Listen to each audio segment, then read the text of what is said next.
Waalaikumsalam. Iris. Fatia, awak tengah buat apa tu? Saya tengah baca buku dekat Ramaya ni. Wah, hebatnya. Yelah, kita kan zaman digital. Awak tak masukkan bacaan awak dekat dalam sistem AIS ke? Saya masukkan dalam buku ni je. Kenapa awak tak masukkan bacaan awak dekat dalam sistem AIS? Kan zaman digital. Yelah. Sebenarnya saya tak ingat cara nak masukkan ke dalam sistem AIS. Oh, mari saya ajar. Mula-mula, kita klik Google. Kemudian type delima dan tekan Enter. Seterusnya, klik delima 2.0. Kemudian kita klik I agree. Kemudian, klik Here to log in. Kemudian, kita typelah alamat email.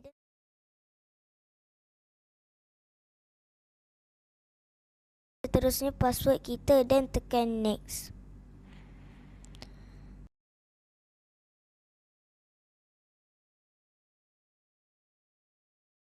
Dan pilihlah alamat email kita dan tekan continue dan allow.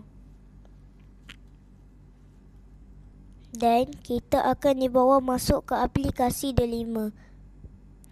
Kemudian klik pusat sumber dan akhirnya kita akan jumpa ikon sistem AIS dan sila klik.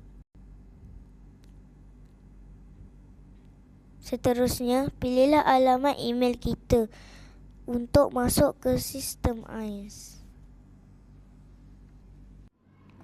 Macam mana? Senang tak? Oh, senang je rupanya. Lain kali awak bolehlah buat dekat rumah. Tapi saya tak ada laptop kat rumah. Tak apa, awak boleh guna telefon bimbit boleh. Tablet pun boleh. Tapi saya tak tahu cara nak masukkan AIS dekat dalam telefon bimbit. Apa kata kita pergi jumpa Ustazah Najwa, pinjam telefon bimbit sekolah. Sekolah ada telefon bimbit ke?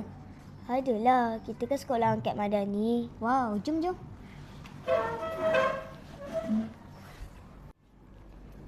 Ustazah, boleh tak saya nak pinjam telefon bimbit sekolah? Awak nak guna untuk apa? Saya nak ajar Fatia cara buat AIS menggunakan telefon bimbit. Oh, sekejap ya. Awak jaga elok-elok, nanti lepas dah guna, pulangkan pada Ustazah. Okay. Terima kasih Ustazah. Sama-sama.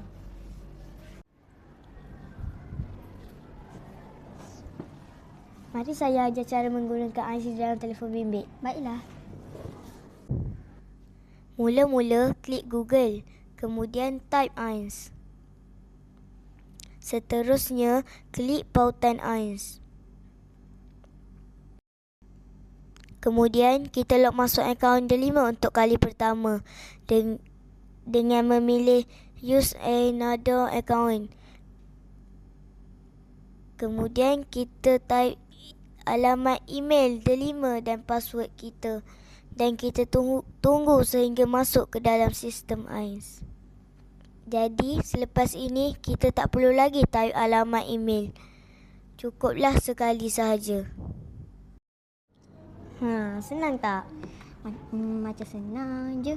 Tapi saya ada satu masalah lah. Masalah apa pula? Saya terlupa ID delima saya. Bukan ke cikgu dah buat ke ID delima masing-masing? Ya ke? Sekejap.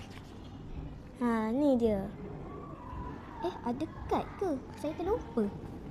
Selain daripada itu, kita juga boleh klik pautan Intan Muskis yang telah disediakan oleh pihak sekolah. Macam mana tu? Macam ni. Pertama, pergi dekat Intan Muskis. Lepas tu, pergi dekat cari Muskis. Nanti masukkan nombor MyCard. Lepas tu tekan Enter. Tada! Kan dah nampak ID delima dan password kita. Pertama, Iris, saya nak tanyalah, rekod AIS awak dah berapa? 2,000. Wow, banyaknya. Taklah, baru 200. Ya awak ni.